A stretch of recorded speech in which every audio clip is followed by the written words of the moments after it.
All right. So, it's another Joshcast, another day, another Joshcast. And I've made this decision that I think I'm going to go back to doing this once a day. I think because based on what's going on in the world and knowing my tendency to already be in a state of panic, I seem to work best when I focus on a task and give myself a routine. So that's what I'm going to do. I'm going to do this once a day. And the goal with this podcast is to be funny. To be funnier than I am terrified and depressed. That is the nice thing, by the way, about these crazy times, is that it gives me a break from the depression and I can go right back to anxiety. So that's always a nice change of pace. And, anxiety for me is really happiness. That's the closest I get. So I guess I should be grateful for this panic and terror. And I guess thank you, universe. There we go. I don't want to go off on all the insanity. I really want to kind of use this as an escape. And I guess my other theory is that if there's anyone who is self-quarantining and they happen upon this podcast, the last thing they want to hear about is the fact that they are self-quarantined. And so I'm feeling, and I, even though I'm not in the mood, I want to get over that. And I want to get my mind off of it. I'm doing this while in the car, probably not a good idea. Especially when it's raining at night. But what can you do? It's better than being alone with my own thoughts. And I can't handle the classical music station, which is the station I always have it tuned to because I want to feel superior to you. But I can't handle it. It's not insane enough for me. But at the same time, I don't want to listen to the rock station either because it's just... well, especially the alt-rock. No one needs alt-rock right now. Alt-rock is, I can be depressed, but with a slightly higher, slightly faster beat. Good to know. But that's not what I wanted to talk about. That is not what I wanted to talk about. What I want to talk about today is Street Fighter 2.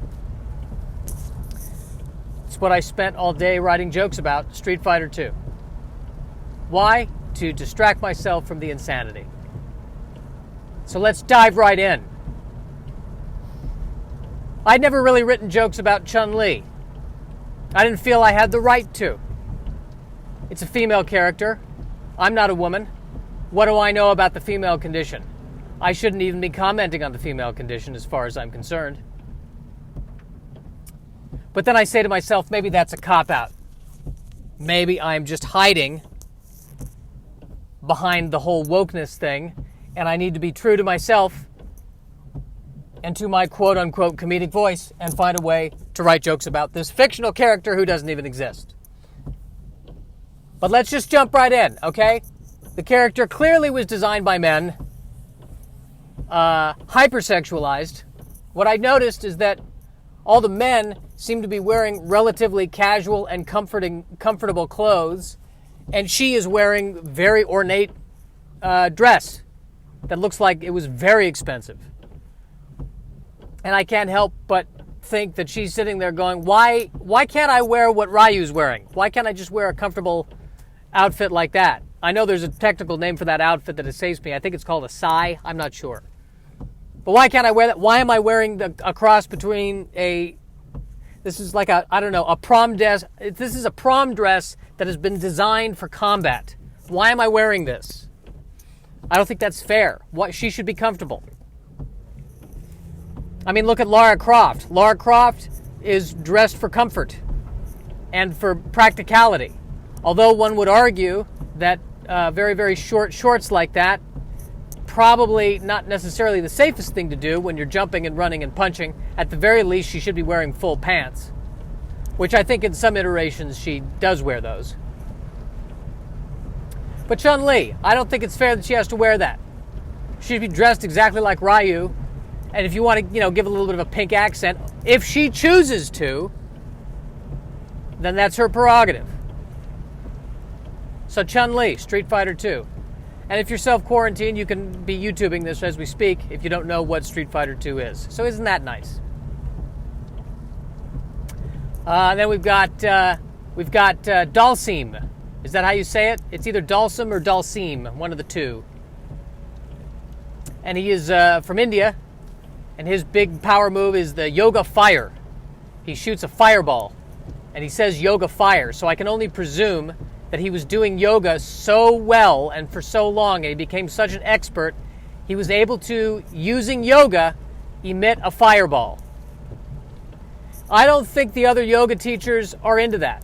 I think they're like, dude, this is supposed to be, we are vegans, we are pacifists, we're not liking that you're making this, I mean, unless you're using the fire to help warm, cold, poor people, you should not be,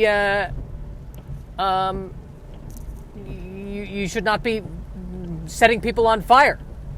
I mean, if you want to set yourself on fire to protest, that's one thing. But not setting other people on fire. This is not yoga. This is not yoga. We're writing a letter to the National Yoga Association. We don't know exactly what the name of the Yoga Association is, but we know there is one. We are going to write a letter. And you know what we're not going to do? We're not going to respond with violence. Because that's not yoga.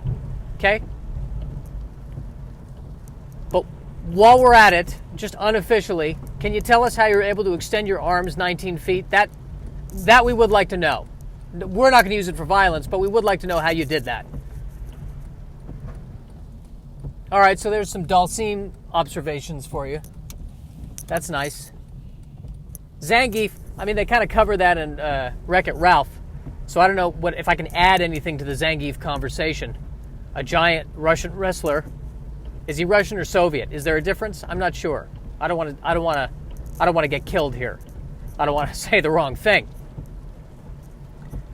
I mean, I think I think the character was created before the Soviet Union fell. So he's at the very least he's ex-Soviet, that's for sure. Can I say this? I don't know why I'm getting the vibe from Zangief. I don't know where this is coming from. I can't give you a specific. But he seems like a nice guy. I think when you're not fighting him, when he's out of a fighting situation, he seems like a gentle giant to me. Same with E Honda, both of them. Sweet guys, they turn it on when they're fighting. Can't say a mean thing about him outside of the ring. I feel bad for them because they can't fire fireballs. I don't know why. I don't know what decision that was. Maybe, I don't know if it's they didn't study or what. I don't want to blame them, though. I don't know where that's coming from. All right, so we got Zangief. Here's what I noticed about Blanca. Here's my favorite detail about Blanca. It is pretty clear from Blanca's behavior that he is half man, half wild beast. I'm not entirely sure if Blanca can speak any language. He seems more beast than man. Certainly by the way that he runs and jumps and the noises that he seems to make. And yet, in spite of all of this, he does two things that are highly civilized. Number one, he wears pants. He hides his shame. Number two, even more telling, he always waits to fight until the referee says, round one, fight. Now, a simple wild animal would just attack at will. But he observes the rules of the game. That, my friends, denotes a civilized sensibility. That is my favorite attribute of Blanca right there. I love that.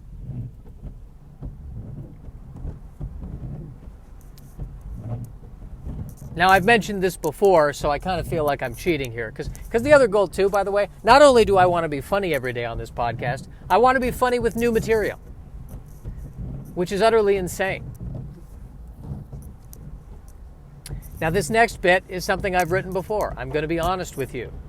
6 people who listen to this.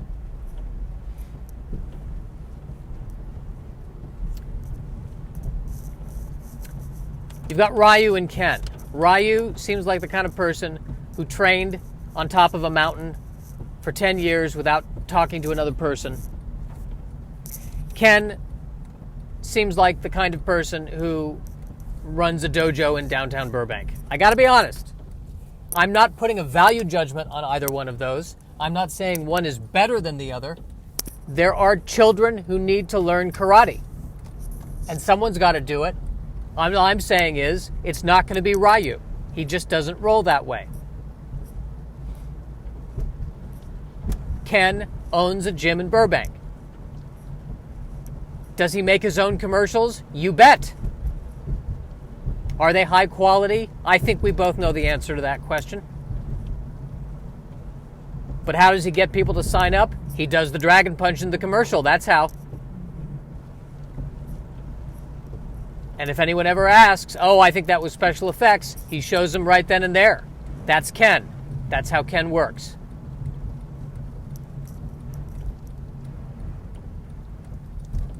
Well, I'm arriving at my destination now.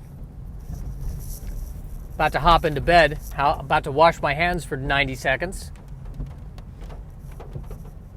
Hopefully, this just takes your mind off of things. That's all that I'm trying to do right now. That's my agenda here. Let's just take our mind off of things. You know, my plan is I'm going to talk to you tomorrow. That's the plan. Hopefully nothing will come in the way of that. But that's the plan. Let's agree to meet again tomorrow. Sound good? Maybe not exactly the same time or place. Might be earlier in the day, but let's go ahead and do it. All right. Ta-ta.